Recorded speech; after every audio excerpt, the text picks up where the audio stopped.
compare and contrast. And let me tell you fast. And in my conclusion, I see some black men as jack. But since the days of slavery, black man heart is hard like stone. Cause it's black man who make black man groan. Cause black man never like his own. That's why this last election, crook grieving.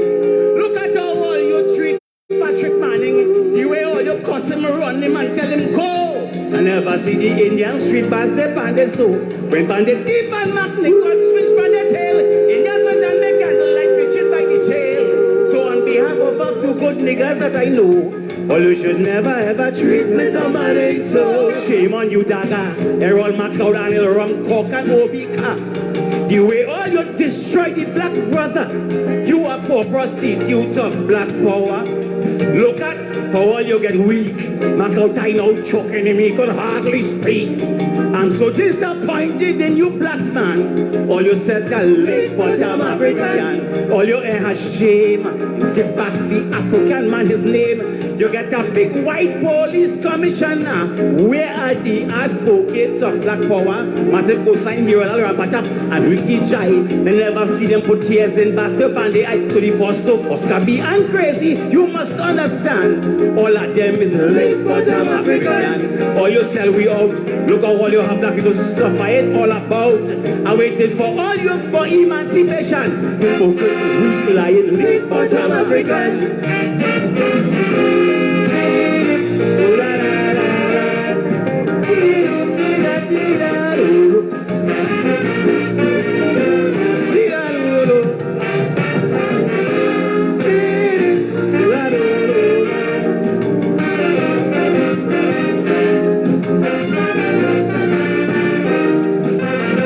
Chalky did vex with Valley, but Chalky should apologize publicly, cause this hypocrite dashiki look.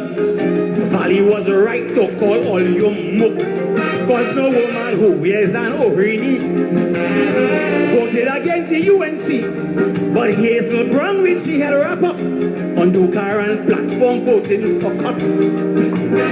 How come Chalky never ever sing about this? No songs about this separate abortionists, but he make Eric Williams Chambers and Patrick grieve. Any black government pound them till they leave. For 20 years Patrick was the boss of the land. He lost and went back to his humble home in Cocoland. But in 6 months, damn that show you one Mako Bongolo. Well, you should never ever treat me somebody so. Shame on Hazel Brown. Look how you have black woman head dragging on the ground. If Rosa Parks was alive here, where she'd a do? Can you in the back at the bus and start to pinch you? So, on you brown I frown. Give back the African, the head wrap and gum. I'm so disappointed in you, woman. Another late bottom African. All your hair has shame. On this note, I must call Bona Centro's name. It's class, all you ain't got. Remember, Jesus Christ talked about harlots and sluts. Take example from the Indian people. They still have Basque Pandey on a paper cut for Cleveland Raphael. Andy Johnson and sprung along. All of them is late bottom African. All you sell we out. Look at all your people crying all over South. I waited for all you for emancipation. Hypocrite, lying, late bottom African. All you need to hear more? You all need to hear more? Satmaraj was under investigation for sedition for much less. You all need to hear more? In Trinidad and Tobago, we have to face the fact that our nation has a sickness, a cancer called PNM. We have to accept that a game has been played on all of us, and everything that you touch and everything you talk about and say nothing works and everything broken, a game has been played on us. We've been infected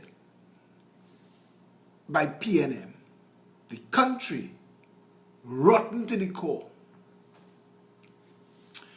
Children of a lesser God is the name of this video. Children of a lesser God is who we are.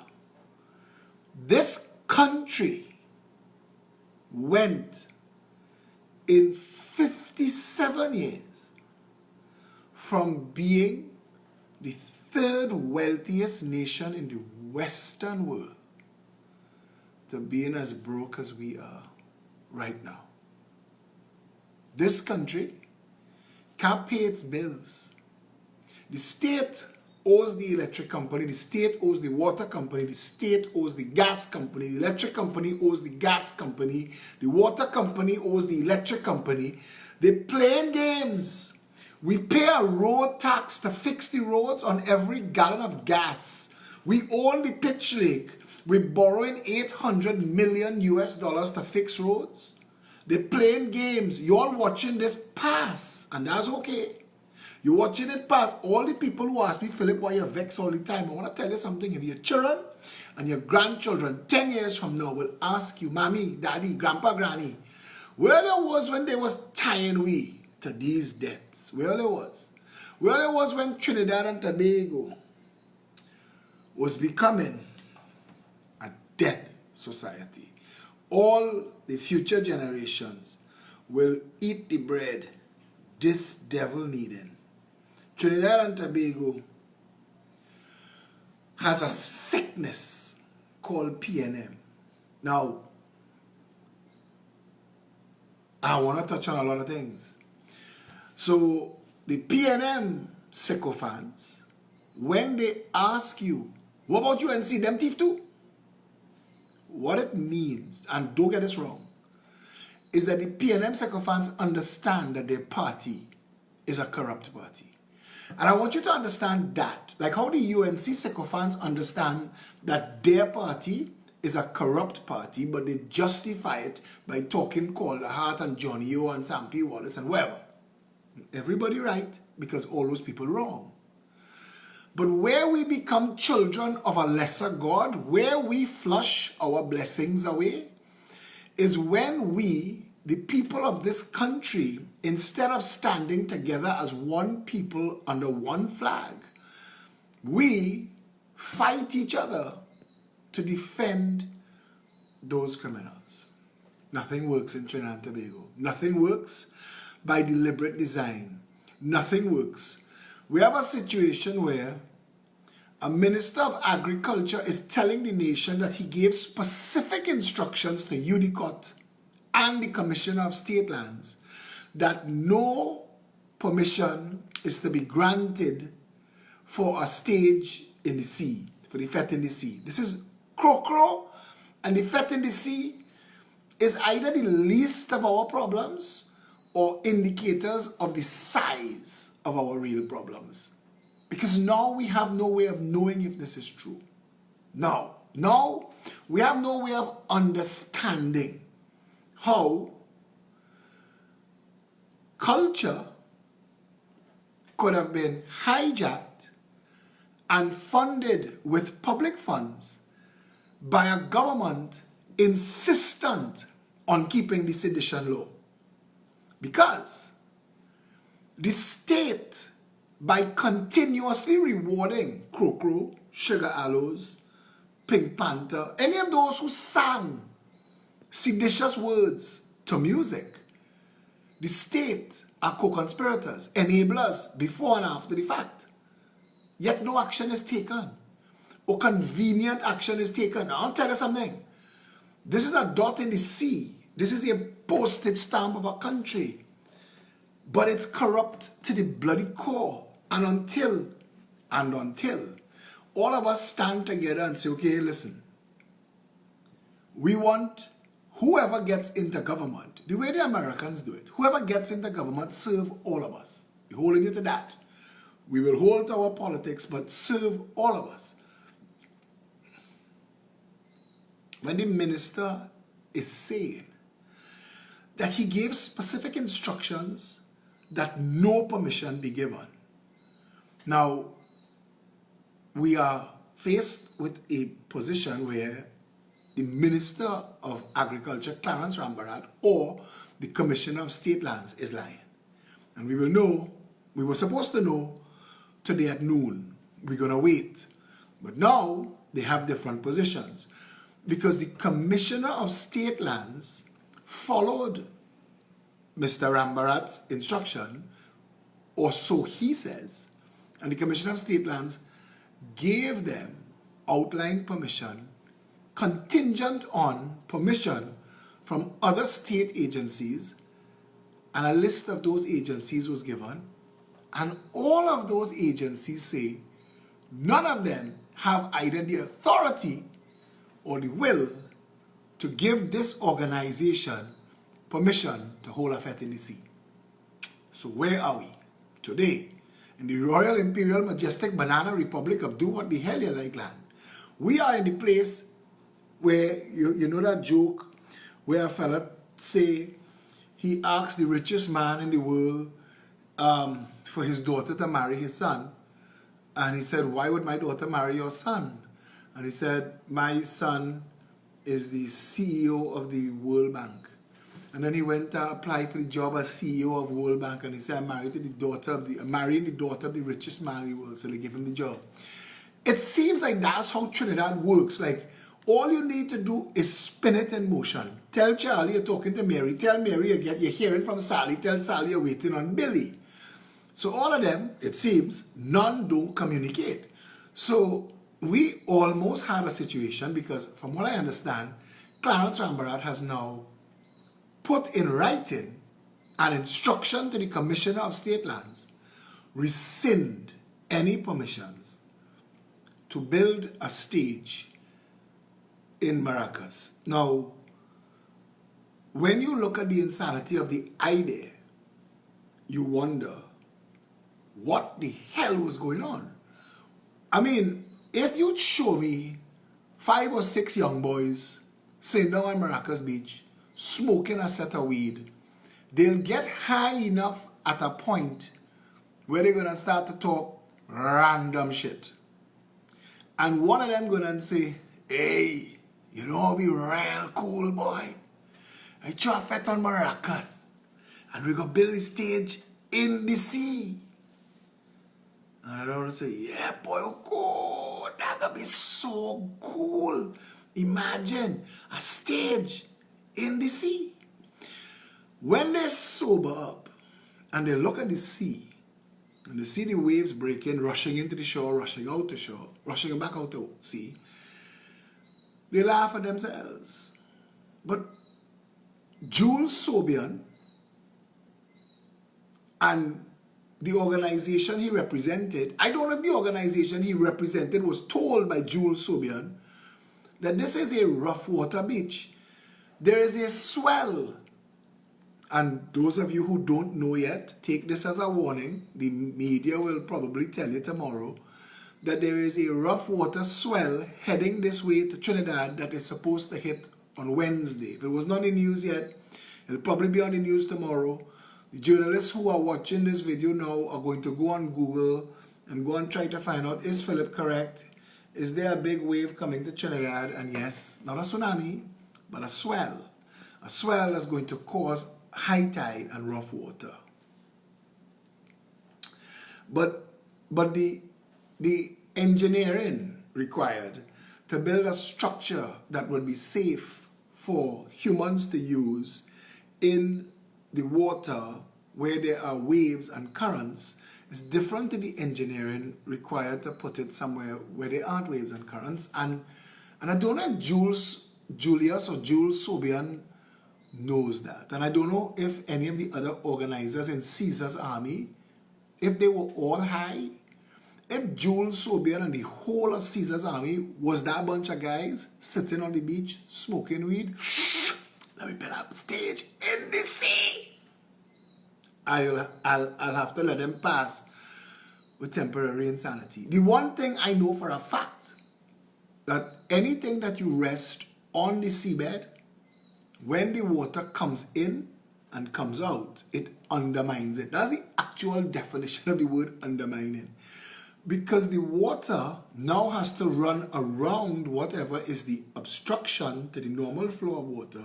So when it does that, it creates a channel, and that channel sucks everything out from under the stage footing. Dana Antrobus is asking if they know how electricity works. That's a whole other thing.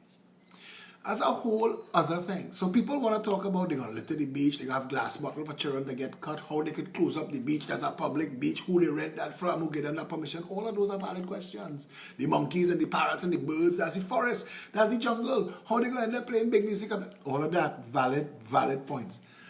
My concern at the start, before I even stop to consider the engineering for the Fet in the Sea, my concern was if it was successful, when it done, and the last song play, and the DJ say goodnight, 5,000 people would bounce this data and head down North Coast Road.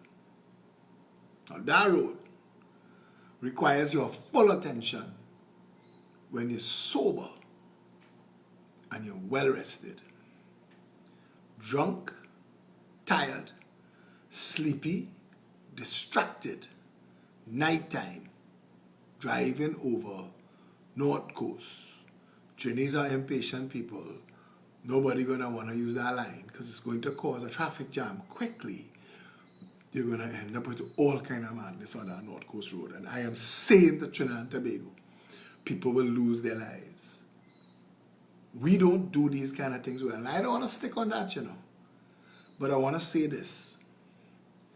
Everybody who was responsible for giving any kind of permission to this event should be fired for incompetence or dereliction of duty. One of those two things, or both. Because think it through. The chief fire officer, EMA, UDCOT, who still has control of the beach, the tourism company that is responsible for what happens on the beach, all of the ministries, including health, who is responsible for OSHA, safety, the Coast Guard gets drawn into this. All of those people flub their lines. All of them have questions to answer. And the fact that something like this either almost happened or could happen is indicative of how TUCO, the Trinidad and Tobago Unified Calypso Association organization, is able to access public funds every year to reward a PNM spokesperson, bigging up PNM. If UNC in office, jamming UNC. If PNM in office, talking about the birds and the bees and the stars, but doing it with real racist, divisive, denigrating, vile words and songs. The Calypso Monarch competition is set to crown a PNM supporting monarch, as only one apolitical contestant is singing a political song that can be deemed as anti-PNM. Dwayne O'Connor, self-confessed PNM, Brian London attacking the UNC in his song Shame instead of dealing with PNM controversies, Rondell Donowa, former PNM councillor, San Fernando, Gypsy, currently employed by the PNM, well-known Facebook supporter of the PNM, Michelle Henry, Terry Lyons, and Sonia Francis has two pro-Afro racial slanted tracks that appeals to a certain sector of the community. The rumor is open PNM supporter Karen Ashe and her voters' prayer is being steered for glory. Now I'm telling you that this is an inside track into what is supposed to be the Calypso Monarch, the reign of the Merry Monarch. Declare Carnival open, the Calypso Monarch is crowned. And the PNM spoiled that. This version of it, TUCO and all of the judges and everybody responsible for it are now in the business of making it a PNM party group and everything that comes out of it, because if the UNC was in power, all 9 people singing, jamming UNC, and we applauding. But now that the PNM in power and forking up, the same people singing about roti, curry conks, hops and shack, water in the canal. They're not talking about the failure of the government. They're not talking about the wrongdoing of the government. So, if you have half a brain and a critical thinking one, you would ask questions. Which leads me to the judgment handed down by the Privy Council. Now, be very careful to give you all of the information. I kept some. I screenshot some of the words of the Privy Council in their judgment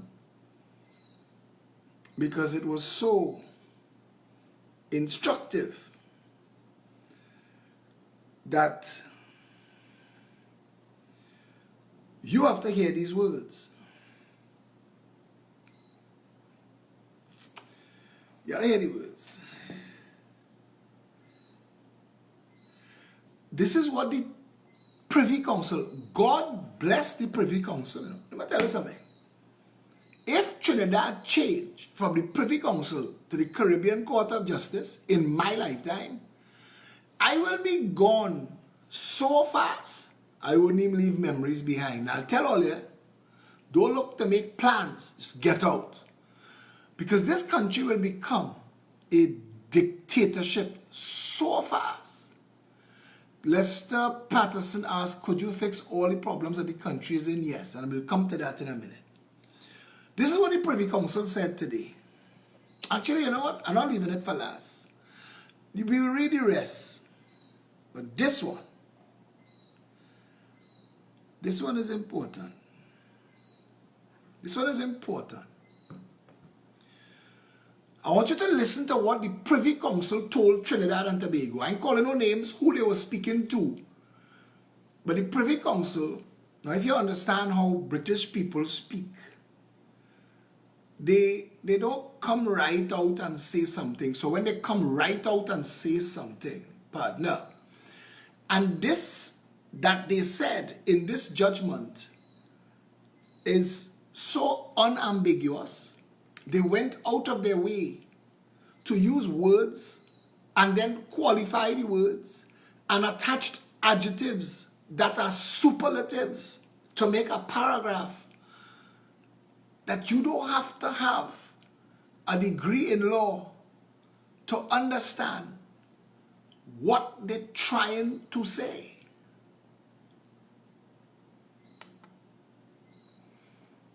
The chairman of NCC is in the finals of the Calypso competition, and that is coincidental. Yes, Anton Pope.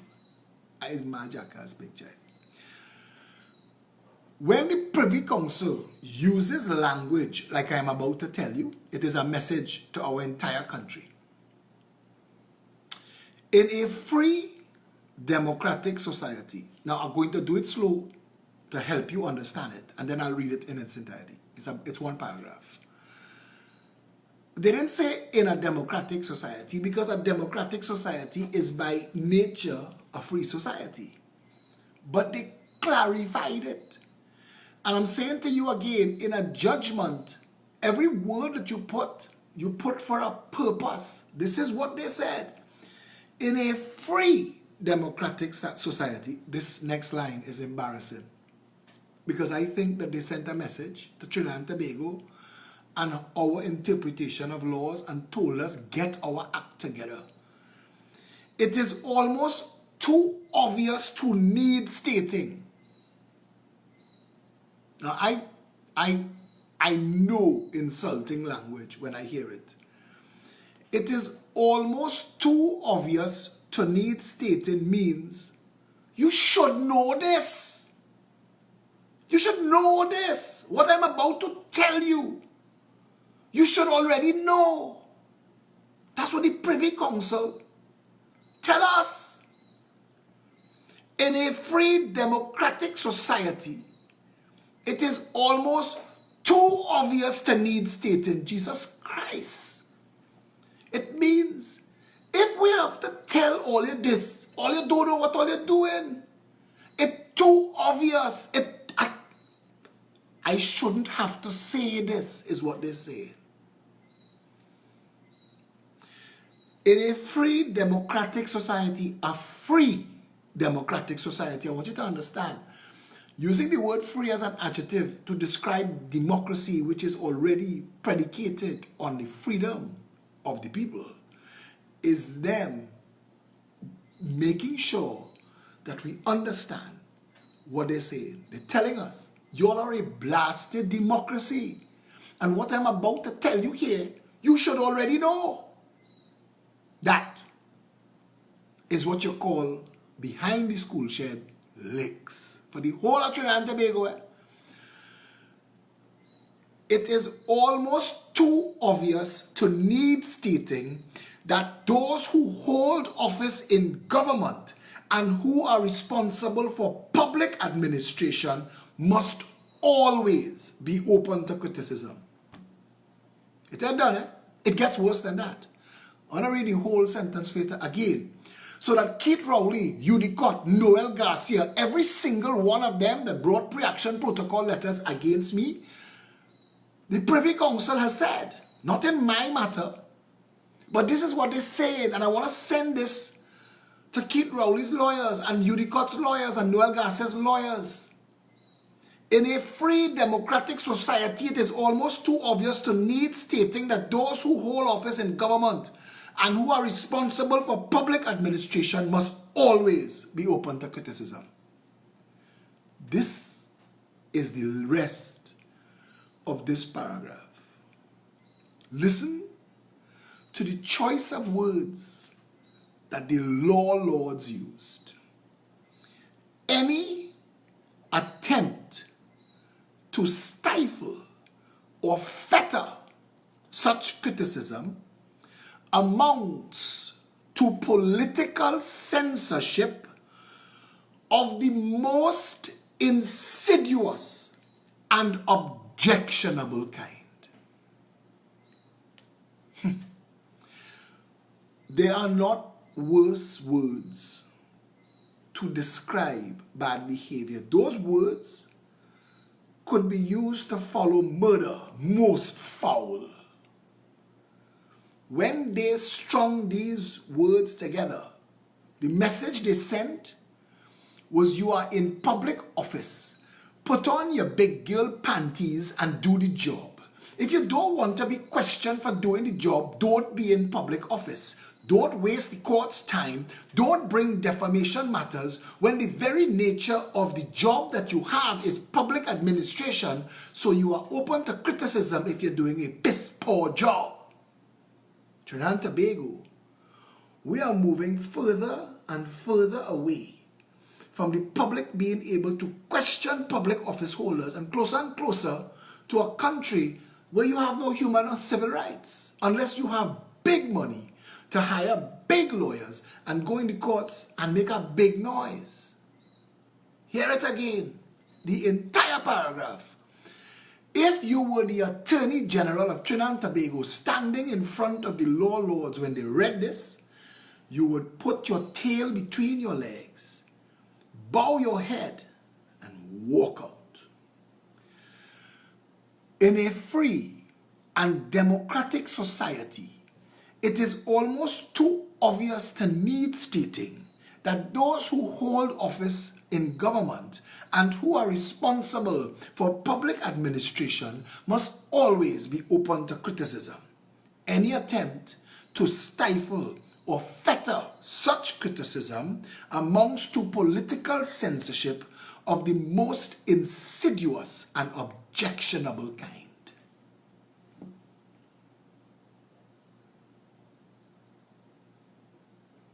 They went on to say, the primary focus of this jurisprudence is on the need to avoid chilling legitimate political expression by ensuring that those who speak out in good faith on political topics are not unreasonably exposed to findings of liability for defamation. The law lords are of the view that people who stand up for their country, who are doing it for no other purpose than to fight for a better country for the people of that country should not be exposed to liability.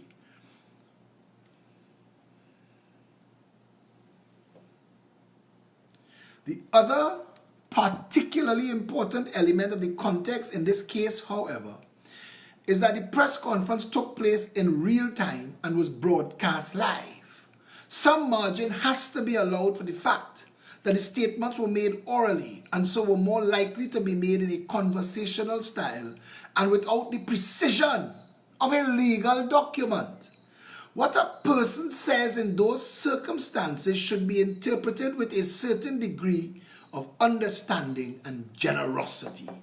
When Kwamina and Peak and the rest of these lawyers take my live videos and transcribe the words, it sounds like someone writing a book using harsh language.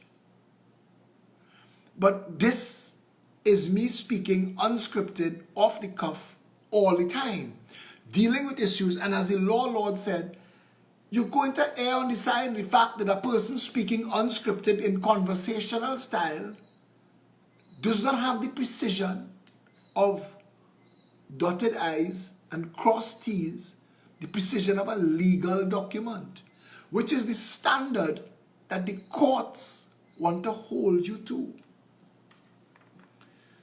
I want to tell Trinidad and Tobago something. This Privy Council, now, this Privy Council judgment here will make waves throughout the entire Commonwealth. But I don't know what it will do in Trinidad. But I want you to hear that this is how it is supposed to be. In a free democratic society, it is almost too obvious to need stating that those who hold office in government and who are responsible for public administration must always be open to criticism. Any attempt to stifle or fetter such criticisms amounts to political censorship of the most insidious and objectionable kind. Objectionable. The words that they chose to use wanted to make a point.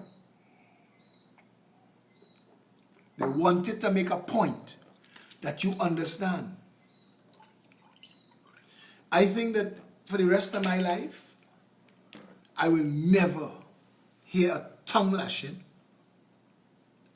that is as harsh as law lords telling our country it is far too obvious to need stating that you should already know this. That you should already know it. In a free, democratic society, it is almost too obvious to need stating. If you come on my wall, so all of you who saying you want to know the words more, it is a picture. It is my timeline cover. So you're on my profile right now, Philip Edward Alexander. Just go on my profile and you could drag it from my timeline and keep it. Children of a lesser God. We, the people of Trinidad and Tobago, have been put upon.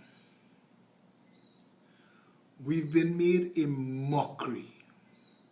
I'm going to read some of my posts today because I've been in arguments with PNM and UNC trolls.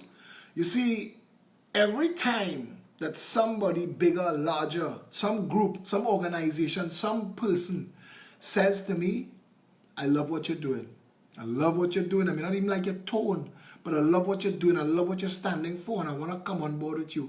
Every time somebody does that, they leave another space. They leave a vacuum in another space. A woman who says that she's an educator was trying to describe Crocro's Calypsos as entertainment. And because they're entertainment, You could say what you want. The same woman went to town over massive go sign, over Rowley mother account. And she thought that that was objectionable. But Crow is entertainment. And the only difference between Crow and massive go sign is massive go sign songs are real, genuine Calypso, tongue-in-cheek. He goes out of his way to write tongue-in-cheek songs. Those of you who listen to the start of this video, lick bottom African. That's not tongue-in-cheek. Crow calls people by name and denigrates them. Massive go sign song, Rowley mother count. And I have to say, comparing Rowley mother count to kidnap them is a level of insanity I never thought we could reach. Like PNM bleached the sense out of their supporters' minds. One is about a man whose mother had to keep account of everything as things were going missing. The other is a call to a Calypsonian's bandit friends to kidnap named members of society, and the ransom would benefit the economy. One is tongue-in-cheek and cuts close to home to a public figure. The other is inciting, seditious, and vile. But Trinidad and Tobago Telecommunications Authority weighed in on massive go sign and forced radios to stop playing Rowley mother count, but has no problem broadcasting the vile, inciting, and seditious words sung at the Calypso Monarch Show. A progressive empowerment party government will end the reign of that merry monarch and put rules in place, because there is no absolute freedom of speech. You cannot yell fire in a crowded theater when there is no fire and not be responsible for what happens next. So you need to put things in place that discourages overt attacks against persons in song. The standard that you set, and I will gladly call it the Massive Go Sign Act, just so that the PNM sycophants and trolls will understand forever that they cannot have entitlement to a different standard than everybody else. It doesn't work so. They are an absolute minority. We all outnumber, all of us outnumber the PNM supporters, we outnumber the UNC supporters, them together outnumber the rest of us. It's 1.4 million of us. So no one group is going to be able to claim hegemony over the society. And what I have been doing in the last couple days is breaking strongholds, and I'm breaking strongholds in people's minds, because cognitive dissonance, when you see the truth and you hear the truth but your mind can't accept the truth, I am causing waves with a lot of people who've grown up thinking shit was sugar, and now that they're actually tasting the shit in their mouths, they're getting angry. You all saw the Matrix. There's a scene in the Matrix when this guy was telling the Sentinel, said, I know that this is not steak in my mouth, but it feels like steak and it tastes like steak, and I'm happy for that. Some people will continue to eat the shit as long as they could tell themselves it's sugar. And if I break the illusion, they have a problem with me.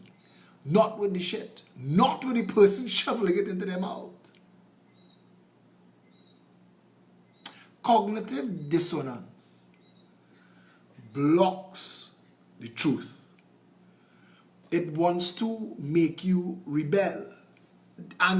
Dale Carnegie, who wrote the book How to Win Friends and Influence People, says something to the effect that a man of an opinion, if you press him against it, you will anger him with you, and he'll be of the opinion still. I have seen in my life arguments. Richard Marx sang a whole song about holding on to a point and arguing, and he could see in his friend's eyes that he knew that he was wrong, and he couldn't let go of the point. Pride, cognitive dissonance. These are issues that I have been undermining, like the water was going to undermine that stage in the sea. So when they argue with me and they come on the threads and they tell me there's no room for a third party in America, they only have the Democrats and the Republicans, it had to be so, it had to be a two-party. I tell them, telling me about the American two-party system interests me none. Dividing a nation, African versus Indian, is hardly Democrats versus Republicans. People should be ashamed to admit that here we vote according to skin color and hair texture. Now, when you tell people that, as straight as that, it rocks them to their very core. Because now, you have to face the fact that you are voting based on something as ridiculous as skin color and hair texture. Why not eye color? Why not height? Why not shoe size? Why not skinny or fat? Why skin color? Think it through. Why African versus Indian? Why that? Of all the things that you could have choose, who does bathe and who don't bathe, oh, there are so many other dividers. But when you realize you've chosen as your prerequisite for political decision something as ridiculous as skin color and hair texture, nothing else. Nothing else. Nothing else. That is a mind in bondage, just handed a key. But like in the allegory of the cave, Plato's allegory of the cave, people who grow up seeing the reflection of the light in the walls that they chain to, can't believe that all they've seen their entire life is a reflection. The key to a bondage mind is not an easy lock to pick, because there is family loyalty. When you realize mommy and daddy was equally in bondage and they went to their grave, or they get old and they still, and if you was to change now, you would betray them. So you know what? No, you know it wrong. Mommy and daddy may not have known it was wrong. You know it is wrong and choosing wrong deliberately, which is worse, because being led astray is terrible. There are few things worse than somebody leading you astray. But there's one thing that is definitely worse, and that is leading your own self astray. Because the truth will set you free. Gloria Steinem said the truth will set you free, but first it will piss you off. There are things I had to confront in my life as I gathered more and more knowledge. I had to let go things that I thought were real or true. I had to face the fact that, okay, like my mother still pronounced baloney Bologna. That's how it's spelled on the thing. I can't give her wrong. She still call it Bologna. I know it as Bologna growing up my whole life. I don't know Bologna is baloney. But it's baloney. I remember I was in Tobago and we was liming in Crown Point Hotel. When I was a teenager, we used to go Great Race every year. And we were in a conversation liming, all of us as a teenager, a big lime of us, and I talking about a place called Champelisi. Nobody saying, what you talking about Champelisi? There's a place in Trinidad called Champs-Élysées. But I wasn't there when they named it.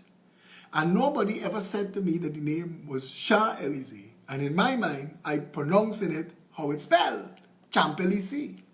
Well, everybody laughed at me that day. And I learned. It's not Champelisi, it's Champs-Élysées. And I know that Bologna is baloney, but when I'm with my mom, I don't mind calling it Bologna to make her happy. That's a simple, oversimplified version. But if I learn something important to my life, I have to face the truth. The UNC when the Progressive Empowerment Party had started to become rampant, the UNC needed a narrative to tell their supporters not to support PEP. So they had to create a monster in the sea to frighten you to the point where you can't even have the conversation. So UNC people supposed to afraid PNM. Everybody's supposed to afraid PNM, but that's just something else. But according to their narrative, UNC people supposed to be so afraid of the PNM that anything that puts the PNM in office or keeps the PNM in office is the opposite of what they want. So they tell their followers, PEP going and split the vote. Like how COP split the vote in 2007. That if it wasn't for COP, Pandey was going and beat Manning. But COP got 150,000 votes. And that the COP and the UNC votes then in 2007 together would have beat Manning. But I want to tell you something. The past doesn't equal the future. Then is not now. The public's opinion of the United National Congress now is not the same as the public's opinion of the United National Congress in 2007. And this PNM may be worse than Patrick Manning's PNM. And still, UNC is as bad. And the public knows that. So telling them that the Progressive Empowerment Party going to split the vote is not enough. But it's still coming at me. And I had to put this out today. And they're yet to respond. I'm waiting to see how they respond to this. I said, UNC trolls, stop telling us about splitting the vote. We did not send any candidates to the local government election, yet you only got 17% of the vote. You could keep that. If that number represents the remaining diehards, the sycophants, and the trolls, we're not interested in splitting that with you. You and the PNM together shared 34% of the vote, and both of you could keep that. Our target is the 66% that have zero interest in the PNM or the UNC. As they already want nothing to do with either of you, the issue of splitting votes does not arise. So pump your brakes and stay in your lane.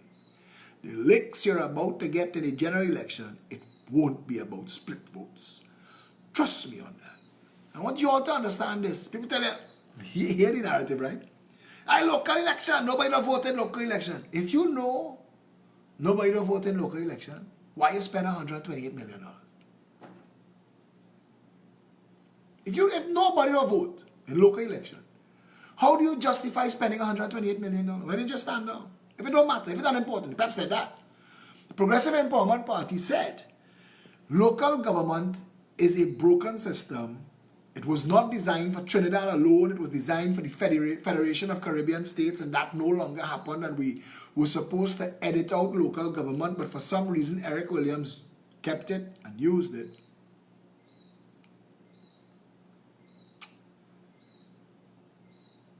For some reason. But you can't have it both ways. You can't campaign hard. You can't call your little gains, the two little corporations you win, you can't call them gains and then say local elections don't matter. You can't say people already vote in local elections but you spend $128 million in your campaign hard. I want to tell Trinidad and Tobago this. Your supporters are your supporters. If you capture their hearts and minds, you will be able to get them to come out for a bingo, much less a local government. This local government election just went, both the PNM and the UNC campaigned on it as a referendum. The UNC was going to prove a point to the PNM that nobody here want them. The PNM was going to prove to the UNC that the public want them and willing to give them a mandate. The public tell both of them, haul all your ass, we don't want neither all you. There are no choices, no other choices made themselves available. The public stood down. The general election that is before us, we, the Progressive Empowerment Party, we we saved all of our resources to fight that as the mother of all battles. We do not have deep pocket financiers. We do not have people throwing money in exchange for kickbacks, because there will be no kickbacks. There will be no strings attached. I'll tell you this. If you vote me into office, I will give you an undated, signed resignation letter. Undated. And I will lay that in the parliament. If you think I'm not doing a good job, fire me. In fact, the day after we come into office, if we don't convene the parliament and write recall as law, so that henceforth and going forward, any government that does not keep its word or fails you while in office, you'll be able to fire. And if we don't, take my resignation and put a date on it and fire me. Because a government is supposed to be responsive to the needs of the people. A government's job is the well-being of the citizens. The government's only job is to serve you. And if that's not happening, and you have no way to fire them, this is not a real country. Today, I sat in a room with a current big business owner, a housewife to a wealthy man, an ex-CEO, and an ex-minister, and me. Current business owner, wife of a business owner, ex-CEO, ex-government minister, MP, and me. And in that meeting, impromptu as it were, everybody was venting their spleen. Now, if you know me at all, since the PEP launch, every single day, I wear a PEP jersey, because I am always on duty for the Progressive Empowerment Party. As a political leader, this is all I do. I give up everything else. This is all I do. So I'm sitting there, and they know I'm there. Because you can't be anybody in Trinidad and Tobago and not know who Philip Edward Alexander is. So they know. And if you press them, they'll admit they watch the videos, and they read a lot, and they follow.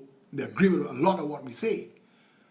So I'm sitting there, and I'm listening to everybody ramp up, talk about all the things that are wrong in all aspects of Trinidad and Tobago. And like most political conversation, everybody just flinging narratives at each other.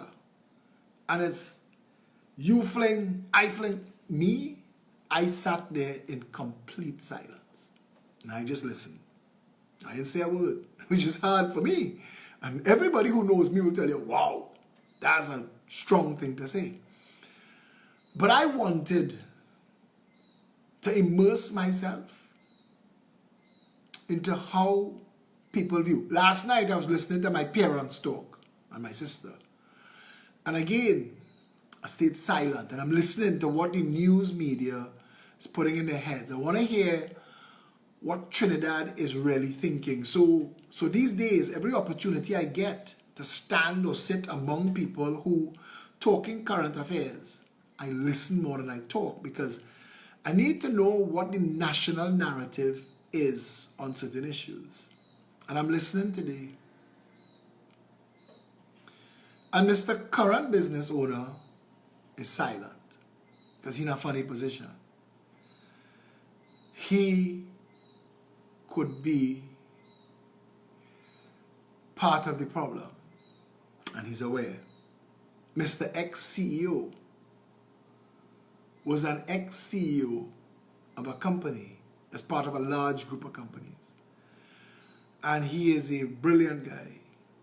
But he has to know, because he keeps talking about criminal activities of some, and he has to know that he moves and moved in those circles. because the criminal activities of Trinidad and Tobago. I'll never forget when Bastio Pandey himself said it. Politicians can't be corrupt without corrupt businessmen. That's a fact. In fact, it is corrupt businessmen that corrupt politicians. We now have politicians who are seduced by business people. We have politicians who are found, groomed, created, funded, sent into government and represent contractors, big contractors, who pay their whole life away and treat them nice. Now it's their turn to eat. You had to get them back. And he had to know that when he's talking about wrongdoing in society, he has to know. I was trying to explain to my mother last night.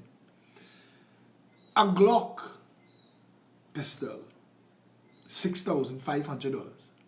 An AR-15, about $75,000. An AK-47 is about $80,000. A Galil is about $50,000. These are not cheap weapons. When you see these young boys stunting with these weapons, they didn't work and save and buy these. They didn't go island finance and borrow and buy these. They didn't buy it on layaway at courts. They didn't buy it on credit. They're not owing for it. Somebody spent the money to bring those weapons into Trinidad and Tobago. Somebody. And it's not them. These boys, these juvenile delinquents whose society keeps purging itself, regurgitating, expelling, I want to find a proper word.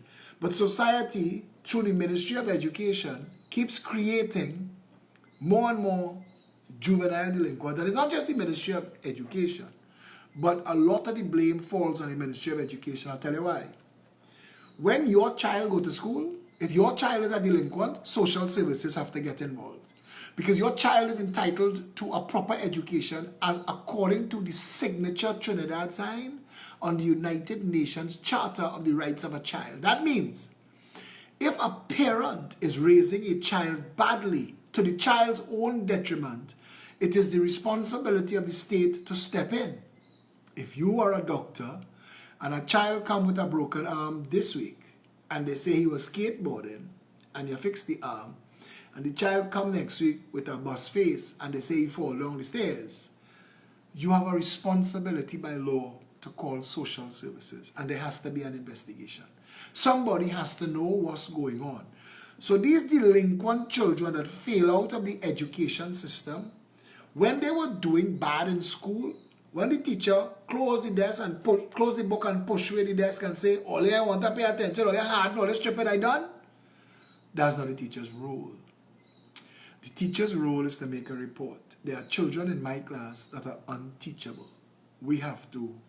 No! Those children didn't reach Form 3 and just went rogue. All along the food chain, school teachers, you see, they are delinquent parents. And I won't tell you no. So for the teachers who tell me that there are bad children in their class because of delinquent parents and failure in the home, you're correct. But that sentence is not a complete sentence, because now you have a responsibility as a state official. Yes, as a teacher, you are an official of the state with responsibility for this child. When a parent drops a child to a school in the morning, or the child comes to school in the morning, from the time the child steps on the school compound, the school is responsible for the child. A parent can't walk in a school, any school, and just go in the class and take the child, you know. Can't do that. You have to go to the principal have to send a note to the teacher have to release the child from the school.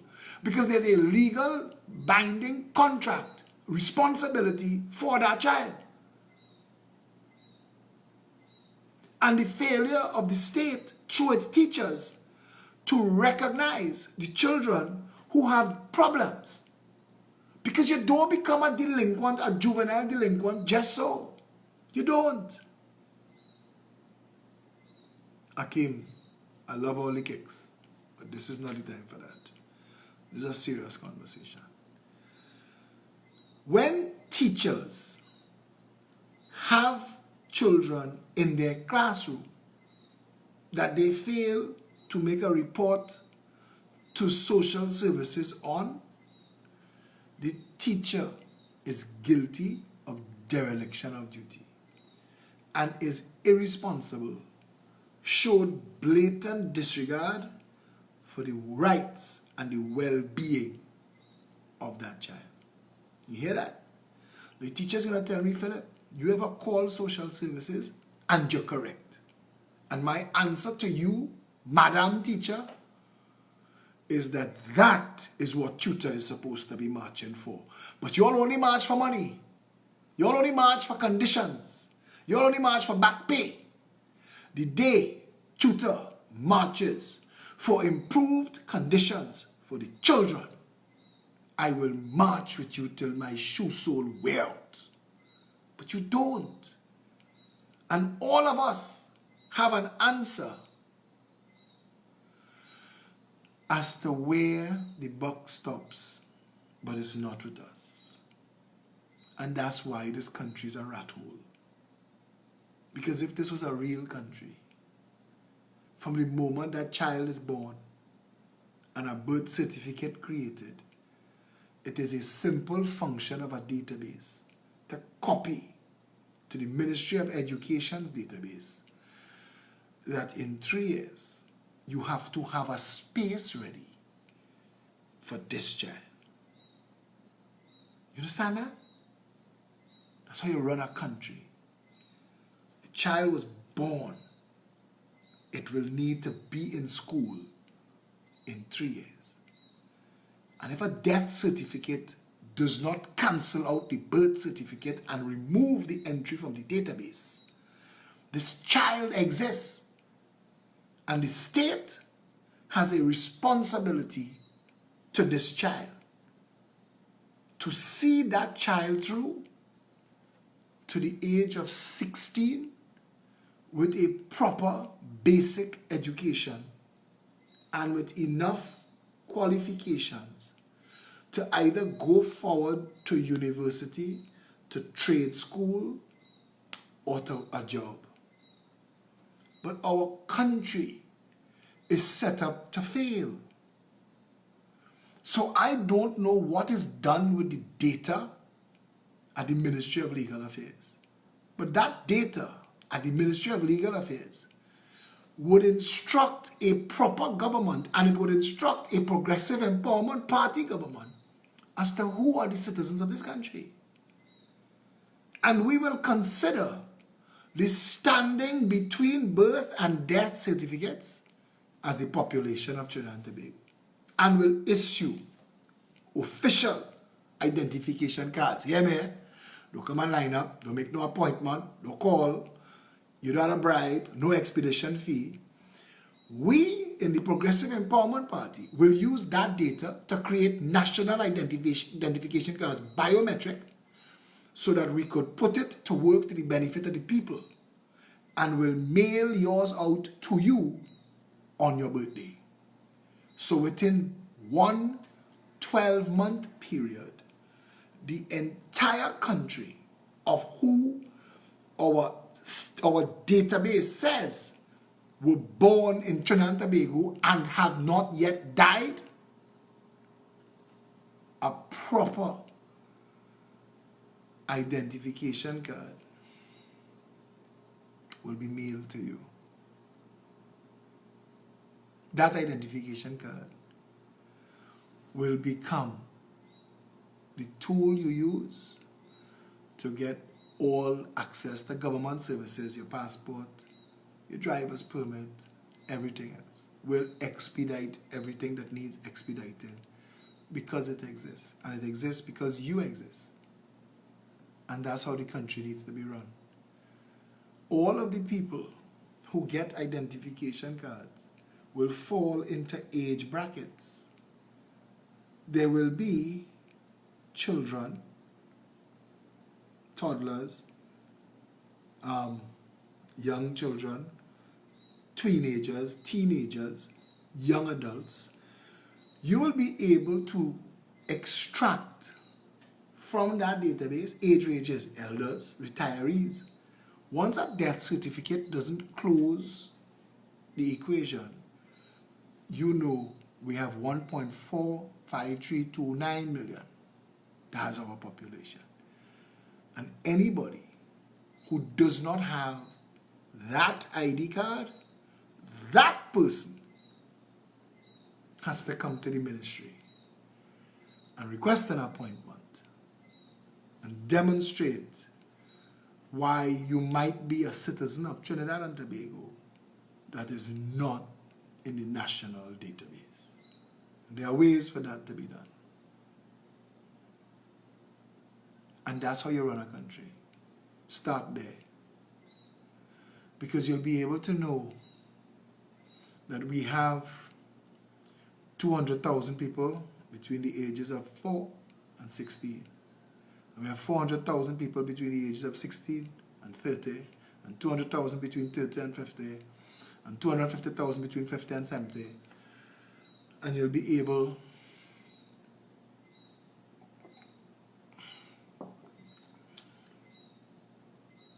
to prepare jobs, and you'll be able to prepare all of the needs that people need on that trek through life. You'll be able to plan. But I don't know how they plan anything now. And I don't know how they do anything now, and how they get anything done without factual data and a plan.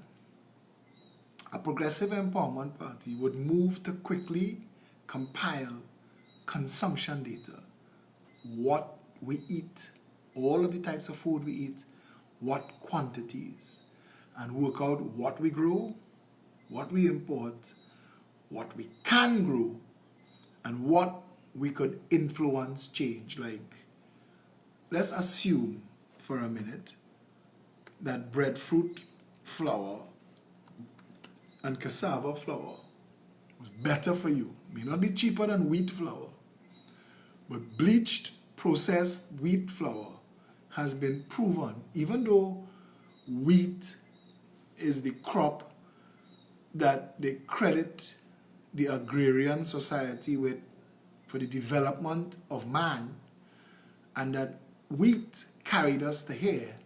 What we do with wheat now, that bleached flour, it's not the most nutritious thing in the world.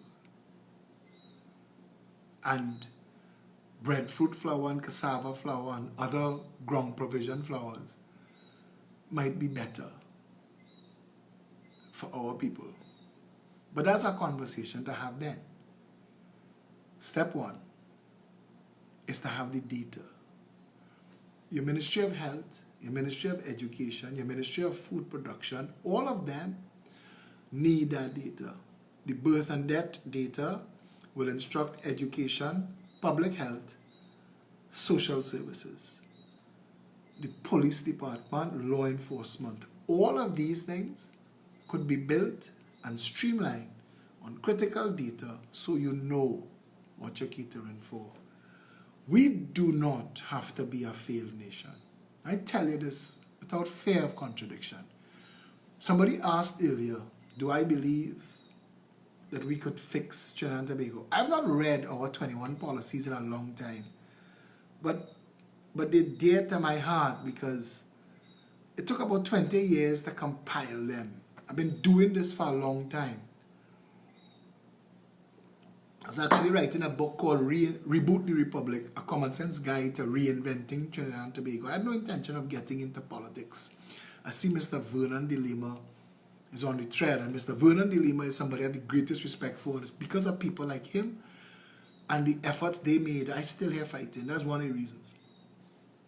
The Progressive Empowerment Party gave a sneak preview. 21 policies at a glance. Home ownership for all. Zero deposit, zero interest for 30 years for first-time home owners for up to 1.5 million, allowing even minimum wage earners to own a home. Now that's just a paragraph. When you make that into a policy, it becomes a bigger thing. And you have to reduce the cost of housing, and they have a plan for that. Because legislation and taxation are the two ways the government operates the nation state and steers the society. Taxation, legislation. A progressive empowerment party would remove all taxes from all basic building materials. Because a basic house for a starter home for a family need not be more than 1,000 square feet. And you can build a 1,000 square foot house now for about $150,000. And if you remove all the taxes and all the VATs and all the duties and everything else, you can bring that down to $100,000. Now $100,000 to build a starter home gives a minimum wage earner the chance to own a home. And that was calculated when the minimum wage was $25.50. Now it's supposed to be $2,800. And if it is, if you did get your increase, then fantastic. Because I didn't get my bulbs, so I don't know if Colm lied. I don't know. I'm still waiting on my LED bulbs. But $100,000, a zero deposit, zero interest loan, $100,000, the payment per month, mortgage payment, would be less than $500 a month. So if you're making $2,550 a month, $500 goes towards a mortgage for a home that you're saving equity in. So when you spend that money every month, it doesn't go away. If you're paying a rent, it does, because you'll never see that money again. But if you're paying a mortgage, that is literally money in yourself that you're betting to have something to leave for your children when you shuffle off this mortal coil. And you'll have $2,050 to make a life. That's not a lot of money. But two minimum wage earners in a house, now you have $5,000 besides the mortgage being paid, and you have a starter home. The science says, and the reason home ownership for all, for minimum wage earners, and for everybody up to $1.5 million. But the reason this policy is our first policy is because the Progressive Empowerment Party believes that a nation is a collection of communities, and a community is a collection of families. And all of the science says, in countries where home ownership is high, the family stays together and grows together. Not only that, because the family stays together and grows together in one place, it knits communities together, and strong communities function, and functional communities make up strong nations. Now, people are going to ask, but how is this so expensive in Trinidad and Tobago? And the answer to that is yes. They are disproportionately expensive, and that's because there's a lot of corruption dollars and a lot of drug money dollars hiding in real estate in Trinidad and Tobago. And there is an easy way to get that out through property taxation. And the Progressive Empowerment Party says that we believe this country is wealthy enough that a person's primary residence should attract zero tax. Zero. But your second house, if you own a second property, there should be a 5% tax. And if you own a third property, a 10% tax, and a fourth property, a 15% tax, escalated until it's no longer feasible for you. From the time you cross 20% a year, then every 5 years you pay for that property again. It no longer makes sense as an investment. It'll drive the price of rent up, and renters wouldn't be able to afford it. Plus, the government would be engaging in zero deposit, zero interest loans for first-time homeowners, and we are helping people to become homeowners, not home renters. So you will have a vested interest in getting your drug money out of that, and getting your corruption money out of that, and finding another way to invest it. I'm just saying that there are ways to bring the prices of housing down. People say, but where are you getting the land? Like, poor people are not entitled to state land. But Bayside Towers and Grand Bazaar and Movie Town that sit on state land, they're okay. Number 2, national security. Establish radar-connected security platforms 3 miles out at sea to create a virtual wall around Trinidad and Tobago, manned by law enforcement professionals and equipped with fast attack boats and interceptor helicopter gunships that would enforce stop and search for all marine craft entering our waters. This will bring to an end the illegal trades in guns, drugs, and human cargo. Done. This was created by people who've secured entire nations. So we know it's going to work. We know it will work. I have 21 policies as strong as that. I tell you something. The country we model after, Finland, Singapore, Dubai, those countries work because of leadership. Singapore was a ghetto, a brothel, a drug capital. Singapore is now a model nation whose economy has eclipsed the United States of America as the most competitive economy in the world. I'm saying to you that continuing to vote for anybody based on their skin color or what somebody else tells you about them is lazy. And if you do that and your country doesn't work and your life becomes shit, you voted for that. Make no mistake. If you want a better country, you're going to have to insist that your politicians spend time with you and to explain to you how they will make your country work for you. You don't need names. This is not getting the Bee Gees back together or the Backstreet Boys. You need functional, capable people in a country that is set up to work in the best interests of all its people. You need a parliament that works. Recall, referendum are important.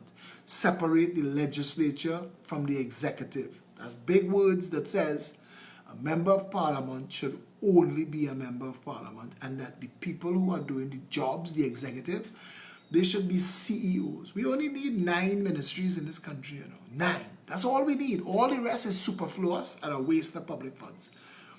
And you want CEOs that understands public health, that understands education, that understands food production, that understands the economy. You want people that know social development and management. The Progressive Empowerment Party says that education and national security will go under social development and management. The entire purpose of government is social development and management. Without humans on the rock, you have no reason for government. Social development and management is the job of the government. The well-being of the people is the purpose of the government. Serving the people is the function of government. So your social development ministry must be your biggest ministry, and under that must come things like education, national security, so that you can marshal the resources of state to help maximize the potential of all of your human resource. Everything else is subservient to that. Everything else. Your food policy will either raise or lower your healthcare costs. Because if you're eating a proper nutritious diet, then healthcare costs will come down. But if you're eating nutrition void processed foods, we have the highest heart disease in the Western world, highest diabetes in the world right now, Trinidad and Tobago.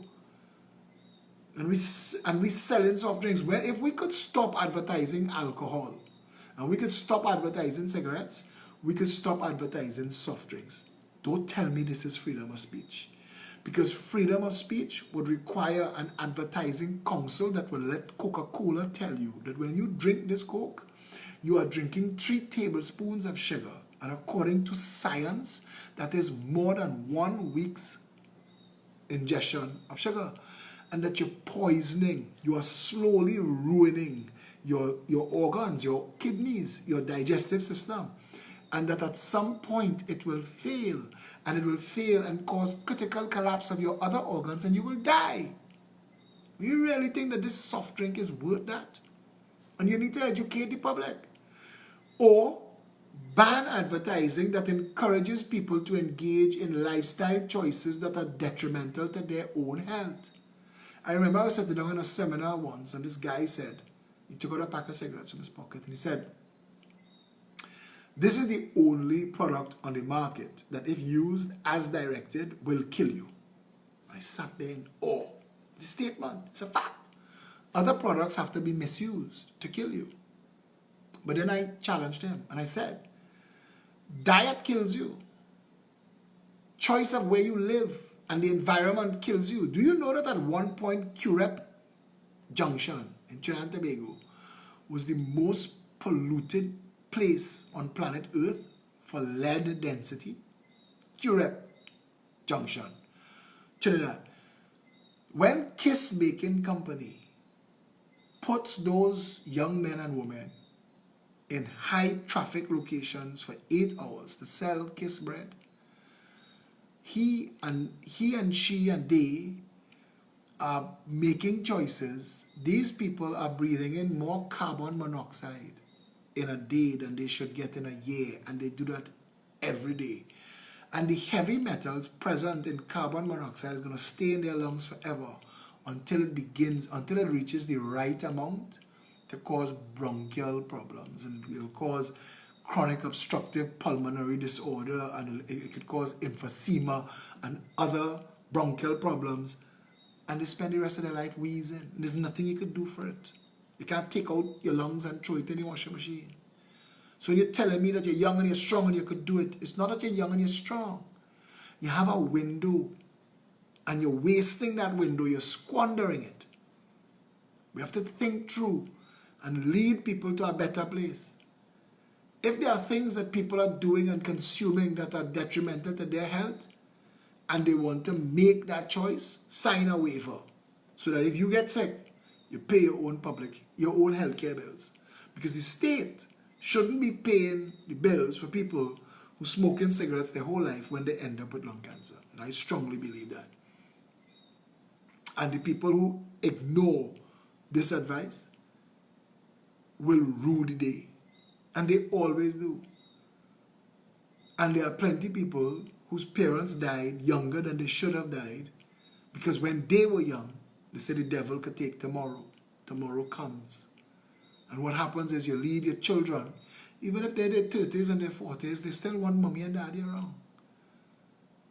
But because you can't be bothered to be responsible when you're young, it's like the thing the guy says, take care of your knees, you'll need them when you're older. Trust me, if anybody asks me what advice you give young people, take care of your knees. Because knee pain is a bitch. Anyway, this video going on a lot longer than it should. And I want to get us to a place.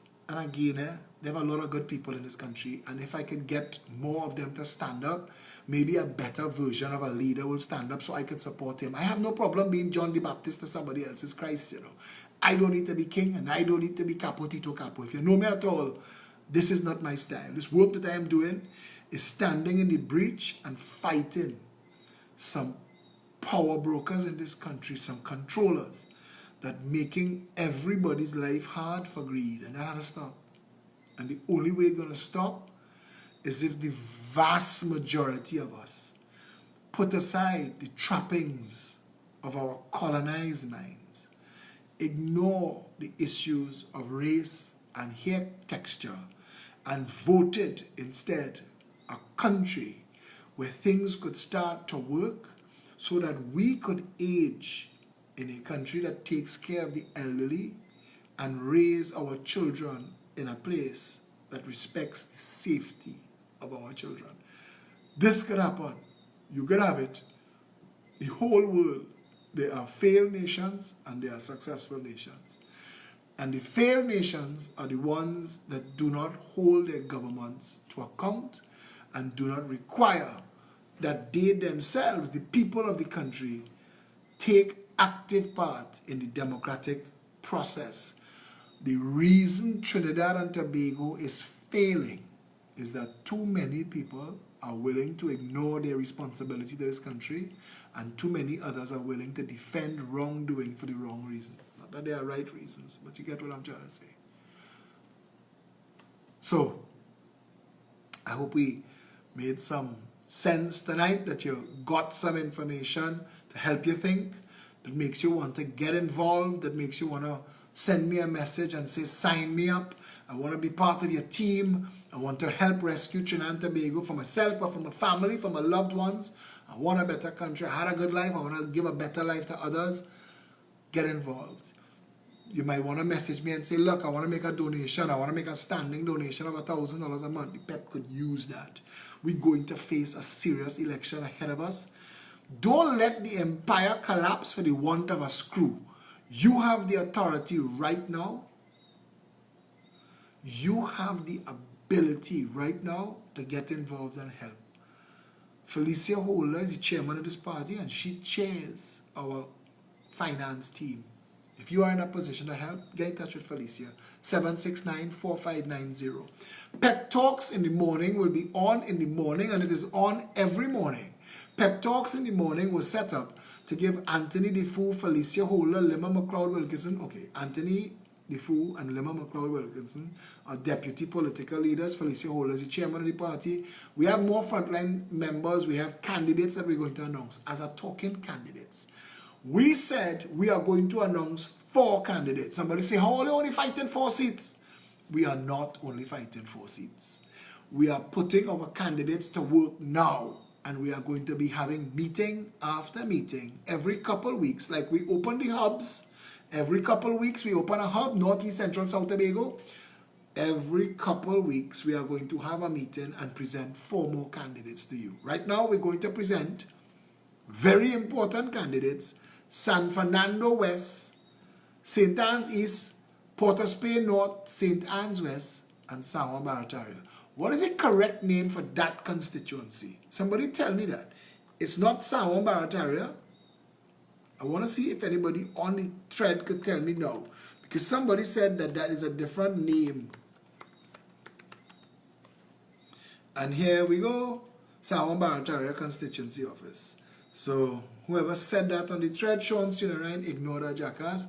It is Sawan Barataria. Thank you. I knew that. But, you know, if you say that you think that something different, I'll listen.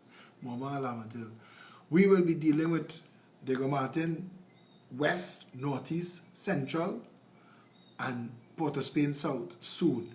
We'll be dealing with Caroni, Couva, Chaguanas, every one of the constituencies. So we will be going in the areas and announcing 4 candidates. From the moment the candidate is announced, you have access to the person that the Progressive Empowerment Party says we want you to vote for as your member of parliament. You have an opportunity now to establish a relationship with that person, to suss them out, to show them the ills of your constituency so that they can't say they didn't know. And I'll tell you this. All our candidates are told this. You have to qualify and convince me. I'm a hard taskmaster. Convince me that you're capable of serving the people.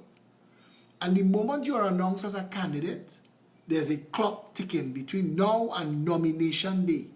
Because what it means is, you are the front runner as candidate in that constituency. But if between now and nomination day, you fail to represent the people, even though we're not yet in government, and you fail to establish yourself as a strong candidate, we'll replace you. The Progressive Empowerment Party understands without a shadow of a doubt, this is not a friend and family thing. This is service of the people. And if we do it right, in a quick 5 years, we could right-size this country and get it to a place where going forward, we could reach the potential Trinidad and Tobago naturally has. There are a lot of good people in this country, and I am appealing to all of them. Let us put aside egos. Let us put aside personalities and work together. This is not hodgepodge slapped together. I mean, I have the greatest respect for, I shouldn't say it like that. I respect Mr. Pandey. Mr. Pandey is calling a meeting of people he does not know. He doesn't know what they stand for. But he's just saying that all of us have to get together to fight, because when we fight together, we lose. You can't create a marriage of convenience again for the sole purpose of removing one government if you don't know what you're replacing it with. And this is too late for that, Mr. Pandey. You could come and join PEP. Bring Michaela and join PEP. We'll find a place for her. Find a place for you. But you can't now, at this 11th hour, in an election year, show up on the national stage and want to slap a meeting together and bring people together and force a union. And what? We're gonna work together because of your personality? How's that ever worked for the United National Congress? It's not supposed to be that. People are supposed to get into politics for one reason and one reason only. Serve the country. That's why I am in it. I tell the members of my party all the time, emotional intelligence. We have people in the party that we may not get along with. Or may not get along with each other. Use emotional intelligence. I don't have to like you. I can work with you. I don't have to like you. If you're capable of doing the job, my personality and your personality don't mesh, I'm not a problem. We're not looking for friends. We're looking at the end of the day. 5 years hence, people will say, the Progressive Empowerment Party was sent to fix this country. Because what has been done to us last 57 years, every time you scratch at something, you find, it's like archaeology of failure. You find more and more madness. This is a mad country. When the Union Jack was lowered on August 31st, 1962, and the red, white, and black raised, we had every opportunity to make this a perfect country. God said, look, billions of dollars, look, trillions of dollars, make the dream a reality. What did we do? We fought to get to the top of the heap and squandered it. We stole it. We made ourselves rich so we could stunt and die with our boots on, all that bullshit.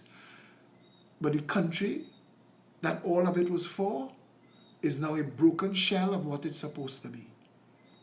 The good news is Trinidad and Tobago is still so blessed that there is so much more that could be done. And I know this government is trying to pin the people down with debt so that anybody coming into office will have to pay those debts. But I want to tell you something. I will put those debts on them. Rowley borrow that. Because whoever lend we the money, if you lend it to Kamala to build a house, and it was $50 and it's a $50 house, but we don't have the $50 house and the $50 gone, go and check Kamala for your money. And if Rowley take $800 million to fix roads, and the roads are fixed, go by Rowley. Because we have a country to fix, and I that strong, and I that manage. And I want them all to hear me coming. Because the most important thing is Trinidad and Tobago. The people who have been criminally incompetent in Trinidad and Tobago, they have questions to answer. The people who just nearly put so many lives at risk for affecting the sea, they have questions to answer. A real government would have fired them all today. Fired all. Those who could have raised their hands and raised their voices and said, this is madness. Look how long they're playing in the public space. The same thing is the drug trade. The same thing is corruption. The same thing is the madness in the banking sector. Trinidad and Tobago pays the highest spread on foreign exchange in the world. Trinidad and Tobago has the longest wait for a passport in the world. Trinidad is the most corrupt country in the world. We have the worst water system in the world. We have the worst roads in the world. Trinidad and Tobago wins all the wrong things and loses all the right things. We are failure of a nation, broken by deliberate design, handed up to the contract mafia, and all of us supposed to be slaves, peons, and lemmings, and say thank you for the privilege. That have to done. All of it. All of it. All the creatures of comfort and entitlement in Tuco and licensing office, everywhere, everything that is broken. The cancer, we have to rip it out and do it over. Undo and redo Trinidad and Tobago from September 1st, 1962 to now. We could have a better country. You could have a better country. Trinidad and Tobago could be the envy of the world. Not one single problem that we have is unfixable. Except possibly our politics. David rather say how we vote is not how we party. What a scathing indictment against us as a people. We need to fix that. Tomorrow morning, Felicia Holder will be on Pep Talks in the morning, right here, broadcast live on the Progressive Empowerment Party page from Pep Media, Pep Studios. Tune in. She has Akil Camps as one of her guests. They're going to be talking about a walkabout that took place in San Juan Barataria, and plenty information to share with you. Tune in to them in the morning.